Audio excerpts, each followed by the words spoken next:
তেওঁলোকক অলপ ডিউটি দিয়া হ'ল চৰকাৰী কৰ্মচাৰী হিচাপে আৰু চৰকাৰৰ সম্পূৰ্ণ অধিকাৰ আছে কাৰণ চৰকাৰে তেওঁলোকক বেতন দিয়ে বানজ দিয়ে বিভিন্ন সা সুবিধা প্ৰদান কৰে গতিকে তেওঁলোকক দুদিনৰ কাৰণে বেলেগ কামত নিয়োজিত কৰিব পাৰে মাননীয় শিক্ষামন্ত্ৰী মহোদয়ে কৈছে যে আমি তেওঁলোকক দৰমহা দিছোঁ ৰাজহৰ পৰা পইচা দিছোঁ তেওঁলোকে কাম কৰিব লাগিব আমি কিয় নকৰিম কৰিম কিন্তু ক্ষতিটো কাৰ হৈছে আমাক এই কথাবিলাকত ব্যৱহাৰ কৰাৰ কাৰণে আমি দৰমহা পোৱাৰ স্বাৰ্থত আমি চব কাম কৰিছোঁ আমাক যদি কয় যে শিক্ষামন্ত্ৰীৰ কাৰ্যালয়ত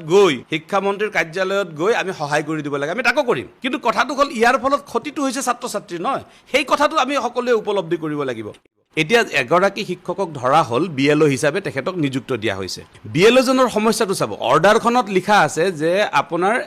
এটা এডিশ্যনেল ডিউটি হিচাপে আপোনাক এই দায়িত্বটো দিয়া হ'ল বুলি লিখা আছে কিন্তু বাস্তৱত কি আজি ডিচিৰ পৰা ফোন আহিব আপুনি ইমিডিয়েট আহক এছডিচিৰ পৰা ফোন আহিব ইমিডিয়েট আহক তেওঁ স্কুললৈ যাবৰ কাৰণে কেতিয়াও সময় নাপায় শিক্ষকজনে ক্লাছৰুমটো ট্ৰেনজেকশ্যন কৰাৰ কাৰণে এটা মাইণ্ডছেট সৃষ্টি কৰিব লাগিব যদি সেই মাইণ্ডছেটটো সৃষ্টি কৰাৰ সময়ত তেওঁ যদি কোনজন মানুহৰ ভোটাৰ আইডি কাৰ্ডখন আহিছে নে নাই তেওঁৰ নামটো উঠিল নে নাই এই চিন্তাত যদি থাকি ক্লাছৰুমলৈকে সোমাব লগা হয় তেনেহ'লে সেই তাৰ দ্বাৰা শৈক্ষিক ক্ষতি কেনেকৈ নহ'ব পাৰে